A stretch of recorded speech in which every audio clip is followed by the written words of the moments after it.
안녕하십니까. 심준영 교수입니다. 반갑습니다.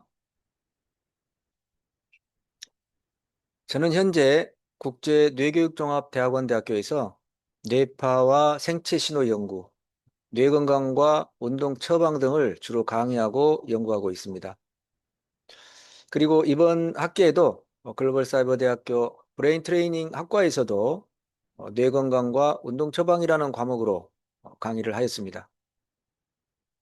제가 오늘 여러분들께 발표할 내용은 앞으로 여러분들이 진로를 탐색하고 확장하는 데 도움을 드릴 수 있는 내용을 발표하려고 합니다. 발표 주제는 뇌파 활용 능력을 갖춘 뇌 기반 운동 처방. 뇌 건강 전문가의 비전과 역할에 대해서 발표하도록 하겠습니다.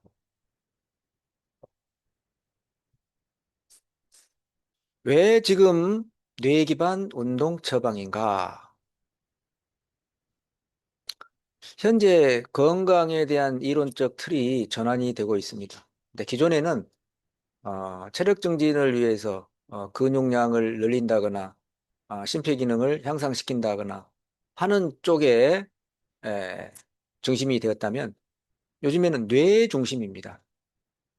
스트레스라든가 정서 조절, 수면, 인지기능 저하, 또 뭐 자율신경 조절 등을 통해서 운동의 목표가 몸을 단련하는 거에서 뇌 기능을 조절하는 쪽으로 변화하고 이동하고 있습니다. 운동을 하면 뇌가 똑똑해지고 건강해지더라 라고 하는 지금까지 많은 연구와 각 근거들이 축적화됨으로써 뇌 운동 연결 메커니즘이 명확화되고 있습니다.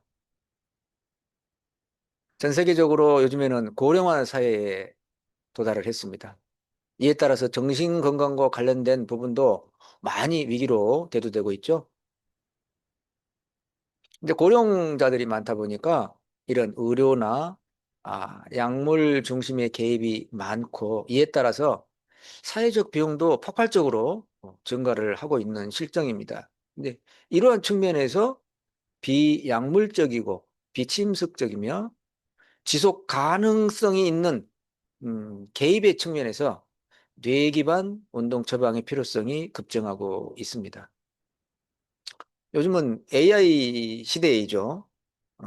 여러분들도 스마트폰을 모두 가지고 있고, 또 손목에는 뭐 스마트워치를 통해서 뭐 심박수, 활동량을 측정하고, 그런 데이터에 따라서 자신의 건강 관리하는 분들도 많아졌습니다.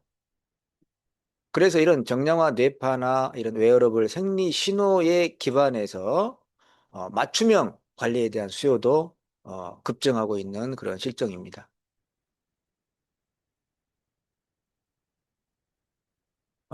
최근에 어, 다리 근력이 좋으면 뇌 기능도 좋다는 연구 결과가 있어 소개를 해보겠습니다. 어, 이 연구를 할 때는 이 피험자들에 대한 동질성 측면이 매우 중요한데요. 이 연구자들은 여성 쌍둥이를 대상으로 했습니다. 이 중에는 일란성 쌍둥이가 20쌍이 있죠. 그래서 MRI, fMRI 검사를 통해서 뇌의 용적, 회백질, 볼륨, 뇌 활성도 검사, 그리고 앉아서 다리를 구령에 따라서 폈다, 구부렸다 하면서 어떤 뇌의 어떤 근력을 측정하는 검사를 실시를 했습니다. 10년 전과 후를 비교를 했는데 10년이 흐른 뒤에 324명의 대상자들이 10년 전과 똑같은 검사를 한 결과 10년 전에 다리 근육이 부실했던 쌍둥이 중 한 사람이 10년 후에도 뇌의 인지 기능도 더 많이 떨어진 것을 발견을 했습니다. 근데 이러한 결과는 지금 나의 다리가 튼튼할수록 뇌의 노화를 더 잘 막고 치매를 예방할 수 있다는 그런 의미입니다. 더 놀라운 결과는 일란성 쌍둥이를 대상으로 측정한 그런 결과입니다. 쌍둥이 2명 중에 다리 힘이 좋았던 사람이 10년 후에도 뇌의 용적이라든가 건강도를 반영하는 이런 회백질이 더 잘 보존되어 있습니다. 이러한 결과는 우리 몸의 근육과 근력이 우리의 뇌 건강에 얼마나 중요한 역할을 하는지 알 수 있습니다. 노화를 막는 가장 강력한 방법이자 최고의 보약은 건강의 파수꾼, 근육이라는 연구들, 또 많은 전문가들이 강조를 하고 있습니다. 근데 좌측에는 운동 전후의 뇌 혈관을 비교를 한 것입니다. 7테슬러라는 자기공명 혈관 촬영술로 혈관을 본 것인데요. 운동 전의 혈관과 운동 후의 혈관, 운동 후의 혈관이 더 또렷하게 잘 보이고 붉어져 있는 것을 확인할 수 있습니다. 이 세상에서 어, 운동을 통해서 혈관의 탄력성을 높일 수 있는 방법은 존재하지 않습니다.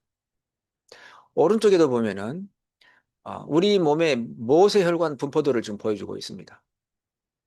우리 몸의 혈관은 한 10만 킬로 정도 된다고 그래요. 중요한 게 모세혈관입니다. 거의 99%가 모세혈관 길이에요. 지구 둘레가 4만 킬로니까 한 두 바퀴 반 정도 돌릴 수 있는 우리 혈관 길이를 가지고 있습니다. 그런데 이게 지금 20대인데요. 60대가 되기까지 나이가 들면서 이런 모세 혈관들이 점점 없어져서 60대가 되면은 거의 절반 수준으로 이렇게 줄어들게 됩니다. 이 모세혈관이 줄어들면 어떤 현상이 나타날까요? 몸이 저체온, 차가워집니다. 우리 몸에는 60쪽의 세포로 구성이 되어 있어요. 60쪽의 세포 각각에 산소와 영양소를 잘 공급을 하고 노폐물은 제거를 잘 하게 되면 우리는 질병에 노출될 확률이 없겠죠. 그런데 나이가 들면서 혈관은 뻣뻣해지고 탄력성도 없어지고 모세혈관은 절반으로 이렇게 줄어들고 그러다 보니까 노화와 맞물려서 어떤 전체적인 뇌, 신체의 건강은 나빠지게 되는 것입니다. 오직 규칙적인 운동이라든가 근력 운동 외에 이 혈관을 어느 정도 보존하고 혈액순환량을 높이고 혈관 탄력성을 높이는 방법은 어떤 약물로도 가능하지 않습니다. 그래서 운동이 중요한 것이라고 할 수가 있습니다. 2019년에 암의 원인은 산소 부족이다라는 발견으로 노벨 의학상을 지금 보이는 분들이 공동 수상을 했습니다. 암에 걸리는 근본적 원인이 산소 부족이 되는 거예요. 우리 몸의 60조 개의 세포에 산소와 영양소를 잘 공급해야 하는 혈관이 나이가 들면서 점점 줄어들면서 산소 공급을 못하게 됨으로써 암에 노출이 된다라는 그런 의미입니다. 우리가 젊었을 때 어린 아이들은 눈 가지고 놀아도 손이 따뜻합니다. 모세혈관이 잘 발달되어 있고 혈액순환량이 좋기 때문에 그래요. 나이가 들면은 그렇지 않습니다. 혈관, 모세혈관이 많이 없어지고 혈액순환도 안 되고 산소 공급이 안 되기 때문에 모든 질병의 근원이 되고 질병 위험률, 사망 위험률을 높이게 되는 것입니다. 뇌기반 운동 처방이 바로 이런 측면에서 필요한 부분입니다. 핵심 가치를 살펴보면 한 세 가지로 나눌 수가 있습니다. 첫 번째는 그냥 어떤 추정, 느낌이 아닌 뇌파나 이런 자율신경의 기능 평가를 할 수 있는 이런 심박 변이도를 통해서 평상시의 어떤 건강 상태를 평가, 비교하고 또 운동을 실시한 후 전후의 효과를 정확하게 수치화해서 과학적 근거에 기반해서 평가와 처방을 할 수 있어야 합니다. 두 번째는 이제 뇌의 유연성과 관련된 부분입니다. 뇌의 유연성, 신경 가소성을 높여서 뇌를 똑똑하고 건강하게 만드는 것이죠. 과학적 측정 장치를 통해서 적절한 강도의 운동을 처방하고 뇌신경세포의 연결성을 강화해서 우리 뇌를 똑똑하게, 뇌 기능을 향상시키는 겁니다.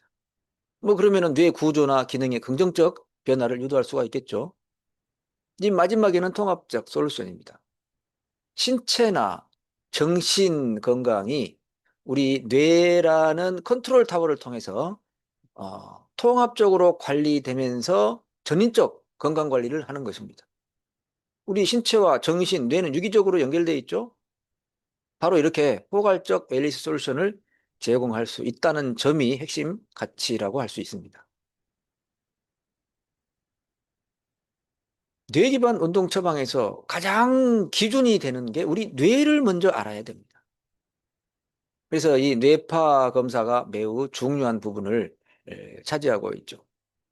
우리 뇌에는 어떤 의식과 생각에 따라서 이런 파동이 형성이 되는데 이러한 전극을 부착해서 뇌파계에 전극을 부착해서 거기에 파동이 되는 이런 신호를 컴퓨터에서 수집을 하고 이거를 이 파동을 다양한 방법으로 정량화시켜서 브레인 매핑이라든가 상관 매핑 또 이런 스펙트럼 형태로 분석하고 비교할 수가 있게 됩니다. 우리가 뇌파 검사를 해야 하는 이유도 뚜렷합니다. 자, 우리 뇌의 좌측의 뇌를 보면은요, 안에가 뇌관, 대뇌 변형계, 마지막이 이제 대뇌 피질이죠.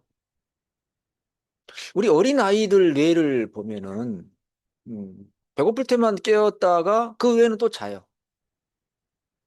그래서 신생아의 지배적인 이런 주로 나타나는 주파수의 진동 성분은 델타파입니다.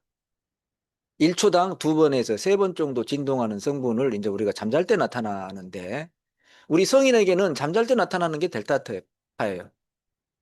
근데 신생아는 대부분이 이 델타파가 나타납니다. 눈을 감았을 때. 그리고 한 2, 3세로 넘어가게 되면은 2, 3세 어린 아이한테 논리적 설명이 통할까요? 안 됩니다. 어떤 표정과 몸짓, 어떤 에너지, 뭐 이런 것으로 이제 서로 소통을 하게 되는데 논리적 판단이 안 되기 때문에 이런 감정, 정서와 관련된 이 대뇌 피질 영역이 잘 발달되어 있을 때입니다. 이거는 뇌파로 말하면 세타파하고 연관이 돼요. 세타파라는 것은 4번에서 한 8번 정도의 진동 성분으로 우리가 의식이 있다가 편안한 상태에서 꾸벅 꾸벅 졸게 되면은 이렇게 세타파 무의식적 영역으로 이렇게 넘어가게 됩니다. 음. 근데 그 부분이 이 대뇌 변형계와 연결이 된다라는 것이에요. 아직 논리적인 사고 판단하는 것은 이 대뇌 피질이 발달이 잘 되어야 합니다. 한 6, 7세, 7, 8세가 되어서 초등학교에 들어갈 무렵이 되면은 뇌의 어떤 신경이라든가 구조가 성숙을 해서 이제는 체계적인 학습을 할 그런 단계에 이르게 됩니다. 근데 이때 초당 10번 정도의 진동 성분을 하는 알파파가 이제 출현을 하고 그보다도 더 빠른 주의 집중력에 필요한 이 베타파라고 하는 뭐 한 20Hz, 30Hz 형태의 빠른 리듬이 출현을 하게 돼서 학습을 할 준비가 되어 가는 것입니다. 그래서 이런 뇌파 검사는 이런 뇌의 우리 구조라든가 또 어떤 뇌 구조의 어떤 성숙 수준 단계에 따라서 틀리고 또 정상적인 패턴이 있고 이게 표준에서 또 비정상적인 패턴이 있어 그것을 비교함으로써 건강 상태를 평가하고 또 처방할 수가 있는 것입니다. 자, 이 이제 치매 데이터입니다. 제가 요양병원에서 중증 치매로 국가의 어떤 진단을 받은 환자인데요. 이제 오른쪽이 건강한 뇌파예요. 이제 전두엽 이마 부위만 측정을 했었던 겁니다. 건강한 분들은 눈을 감은 안정 상태, 편안한 상태를 유지를 할 때 이제 백분율 파이 그래프가 나타났는데 이걸 다 합하면 100이 되는 거죠. 전체 델타, 세타, 알파, 베타, 감마를 다 합한 부분 중에서 이 빨간색 알파파가 한 45%로 가장 많은 비중을 차지하고 있습니다. 이렇게 눈을 감았을 때 가장 많은 비중을 차지하는 것을 주체 율동이라고 이야기하고 뭐 배경 뇌파, 기초 율동 이렇게 이야기합니다.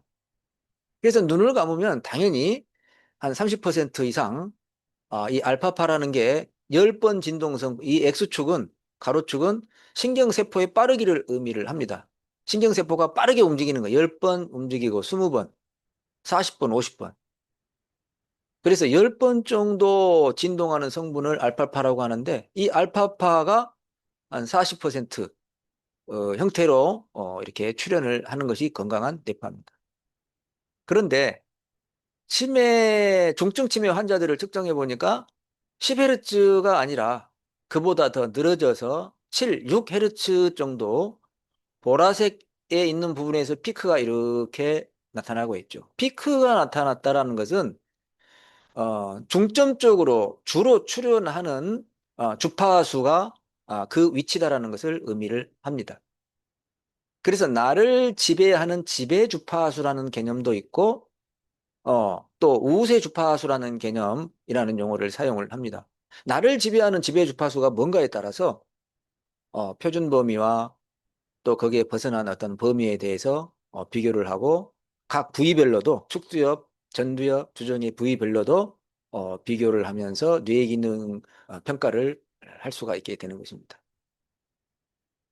예를 몇 개 더 들어보면은요, 어, 모든 분들은 모든 분의 뇌파는 빠른 리듬 아니면 느린 리듬에 해당이 됩니다. 근데 빠른 리듬을 가지고 있는 분들은 이 알파파라고 하는 10번 진동 성분이 나타나지 않고 지금 보면은 한 7, 8번 정도 17 정도 헤르츠의 그런 주파수가 많이 60한 5% 비중으로 이렇게 출현하고 있죠.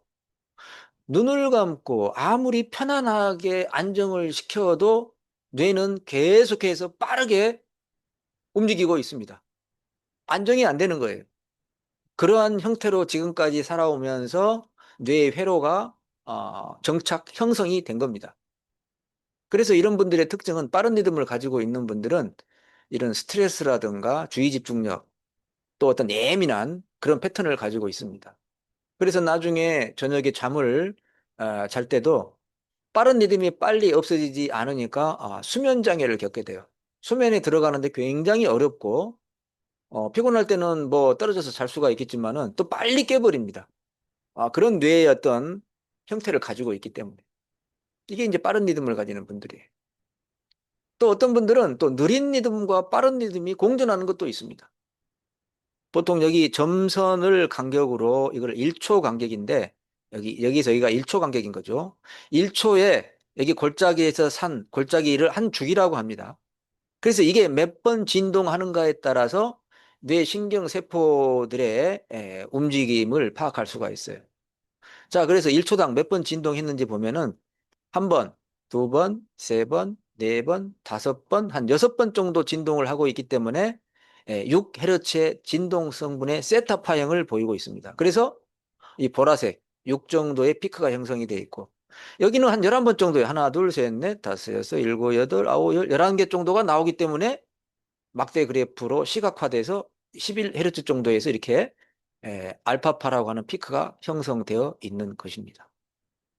그러니까 이런 패턴들을 가지고 뇌가 빠른 리듬인지 느린 리듬인지 전두엽, 축두엽, 두정엽, 후두엽에서 어떤 패턴으로 나타나는지 이 표준 범위에 비해서 나의 피험자의 상태가 어떤지를 파악할 수가 있는 것입니다. 자, 그럼 이런 공부를 여러분들이 지금도 공부를 브레인 트레이닝 학과에서 열심히 하고 있지만 이걸 좀 심화적으로 공부할 수 있는 제가 소속된 전공을 한번 소개를 해보겠습니다. 우리 대학원에는 뭐 상담 심리, 뭐 국학, 뭐 통합 헬스케어 학과 등 여러 가지 학과와 전공으로 이루어져 있지만 저는 뇌교육학과의 뇌건강 전공에 대해서 잠깐 소개를 해보겠습니다. 뇌건강 전공은 어떤 질병이 있으면 뇌와 관련된 질병이 있으면 그거를 치료하는 것이 아닙니다. 그것을 넘어서 먼저 사전에 예방하는 쪽에 초점을 맞추고 있습니다. 근데 그것도 이 과학적 연구라든가 실천 능력을 배양을 해서 예방치유 중심의 실용적 전문성을 강화하는 것이 이 교육의 목표라고 할 수가 있습니다. 이런 뇌파 검사라든가 이런 것들이 가장 기본적인 것이죠. 그래서 이러한 과학적 측정 수단을 통해서 뇌 기능 및 건강 상태의 평가 및 처방을 하고 있습니다. 이 처방을 할 때에는 뭐 진단평가, 훈련 처방, 치유 예방 등의 체계적 방법과 어떤 프로그램을 통해서 뇌건강 전문가를 양성을 하고 있습니다. 전체적인 좀 흐름을 한번 연구의 흐름을 보면은요. 먼저 이런 뇌파 검사, 그 다음에 또 자율신경계 기능을 측정하는 심전도라든가 이런 뭐 맥파 검사, 그 다음에 인바디를 이용한 뭐 체중, 체질량 지수, 뭐 근육량, 뭐 기초 대사량 이런 것들을 평가 측정을 하고 그 다음에 치매 선별 도구라든가 정신건강 이런 설문지를 스마트 설문을 통해서 이러한 정보를 통합 관리하고 분석해서 보기 쉽게 데이터를 여러 가지 뇌 데이터를 시각적으로 또 분석을 하고 이에 따라서 개인의 운동이라든가 여러 가지 다양한 콘텐츠 처방을 해서 운동 처방하는 것이 효과가 있는지 없는지 이 상태를 파악하고 이거를 모니터링 피드백 보고 또 피드백 받아서 다시 처방하는 형태로 훈련을 시켜서 뇌 건강을 긍정적으로 향상시킬 수 있도록 하는 그러한 전체적인 어떤 과정들을 연구하고 진행하고 있습니다. 이러한 과정들을 통해서 이런 학위 논문, 석사, 박사 학위 논문이 나오고 또 이런 것들을 통해서 일반 전문 학술지에 논문이 투고 되고 있습니다. 이러한 과정들을 깊게 이렇게 연구하고 공부하다 보면은 당연히 이런 뇌파라든가 이런 과학적 측정 장비를 활용하는 능력이 높아지고 또 그거를 해결할 수 있는 다양한 이런 운동이라든가 콘텐츠를 처방할 수 있는 현장 실무 능력이 높아지게 됩니다. 근데 이런 쪽에 많이 또 관련 어떤 기관에서 또 근무도 할 수가 있겠죠. 그리고 이제 최근에는 이런 저는 뭐 수천 명의 데이터를 지금까지 어떤 정신병이 있는 그 병별로 또 인지 기능이 안 좋은 사람, 좋은 사람, 뭐 정신분열병이 있는 사람, 우울증이 뭐 이런 것들을 지금까지 저는 다 정리를 해오고 우리 뇌파가 많은 분들에게 보편화돼서 활용할 수 있도록 연구하고 강의를 하고 있습니다. 특히 요즘에는 제가 확보한 그 수많은 데이터를 이런 인공지능과 연결을 해서 이런 뇌파 생리 데이터와 어떤 AI 융합 연구를 지금 진행을 하고 있습니다. 그러면 지금까지 우리 뇌건강 전공에 다니시는 분이나 학위를 받고 외부에서 활동하시는 분들의 그런 활동 분야를 보면은 다양한 이제 부분들이 있습니다. 세 가지로 크게 말씀드려 보면은 웰리 스미스 산업 현장입니다. 뭐 뇌파 기반 스마트 헬스케어 서비스를 제공하는 부분으로 뇌파와 관련된 장비를 만들고 생산하고 또 이런 것들을 사업화하시는 뭐 이런 분들도 계시고 또 노인 치매 전문가로서 치매 예방 프로그램을 이용하면서 이런 과학적인 측정 장치, 뇌파 분석을 통해서 자신의 어떤 전문성을 업그레이드하고 활동하시는 분들 그 외에 어떤 스포츠와 관련되고 또 운동 프로그램을 설계하고 그거에 대한 효과를 분석하고 또 다양한 어떤 기업들에 근무하시는 분들도 있는데 이런 임직원들의 정신건강 증진 프로그램 효과를 비교하는 그런 전문 분야에서 활동을 하고 있습니다. 또 하나는 이제 상담, 교육, 컨설팅 분야입니다. 뇌건강 코치나 스트레스 관리 지도사, 특히 공부하는 학생들의 학습이나 어떤 집중력, 아동 청소년의 학습 클리닉, 주로 여기는 이제 그 뭐 뉴로 피드백이라든가 뇌파 훈련을 통해서 집중력을 높이고 학습 능력을 높이는 이제 이러한 어떤 전문가 또는 사업을 하는 분야가 있고 교회는 이제 전문적으로 자신만의 어떤 상담 센터를 운영하는 이런 분들도 많이 존재합니다. 다음에는 이제 보건 의료 및 연구기관이에요. 우리 이제 대학원에 이제 들어오시는 분들 중에는 이런 의사, 한의사, 또 의학 관련된 부분에 종사하는 분들이 또 많이 들어오십니다. 그래서 자신의 분야에 대해서 조금 더 전문성을 좀 높일 수 있는 이런 공부를 하시게 되고, 그 외에도 병원이나 재활의학센터, 연구원, 그리고 뭐 뇌파 심박변이도 기반 뭐 임상 지원을 할 수 있는 이런 연구기관, 특히 이런 대학이나 국가 연구기관, 교수 연구원으로 활동하시는 분들도 많이 존재를 합니다. 그 외에 어떤 개인적인 항노화 뇌건강 전문 연구소 이런 분야에서 활동을 활발하게 하고 있습니다. 자, 마지막으로 AI 시대에 뇌건강 전문가의 비전과 역할에 대해서 한번 이야기를 해보겠습니다. 그 AI, 인공지능은 데이터를 수집할 수는 있습니다. 근데 그 데이터에 담긴 개인의 삶과 건강을 이해하고 움직임이라는 운동이라는 살아있는 처방을 내리는 것은 오직 우리 전문가들만이 할 수 있는 영역입니다. 그러면 우리 뇌건강 전문가가 걷는 길의 가치는 뭘까요? 첫 번째는 앞서 설명한 내용들의 어떤 활용 능력을 높여서 누군가의 삶의 질을 바꾸는 열쇠 역할을 할 것입니다. 두 번째는 이렇게 공부하는 뇌과학이라든가 신경심리학은 매일 새로운 발견이 이루어지는 굉장히 역동적인 분야라고 할 수가 있습니다. 그러니까 끊임없이 진화하는 미개척지이기도 하죠. 그래서 인류 건강, 인류 진보에 기여하는 지식의 선구자로서의 역할을 할 수가 있을 것입니다. 그리고 지금 현재 전 세계적으로 고령화 시대죠. 나이가 들면은 우리 뇌 건강부터 해서 전체적인 건강에 문제가 생기고 노화가 이루어집니다. 이럴 때 이 뇌건강 전문가는 우리 인간의 가치를 높일 수 있는 이 전문가로서 필수적인 동반자가 될 수 있을 것입니다. 뇌의 가치를 이해하고 몸을 움직여서 삶을 변화시키는 뇌건강 전문가는 앞으로 더 많은 사람들에게 절실히 필요할 것이며 그만큼 존재의 가치는 빛날 것입니다. 자, 이상으로 저의 강의는 여기에서 마치도록 하겠습니다. 그리고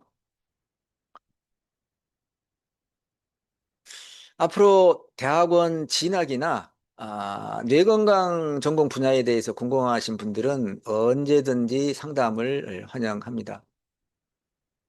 여러분들의 빛나는 도전과 성장을 진심으로 힘차게 응원드리면서 앞으로 더 건강하고 밝은 모습으로 다시 만나길 기대하며 이상으로 발표를 모두 마치도록 하겠습니다. 감사합니다.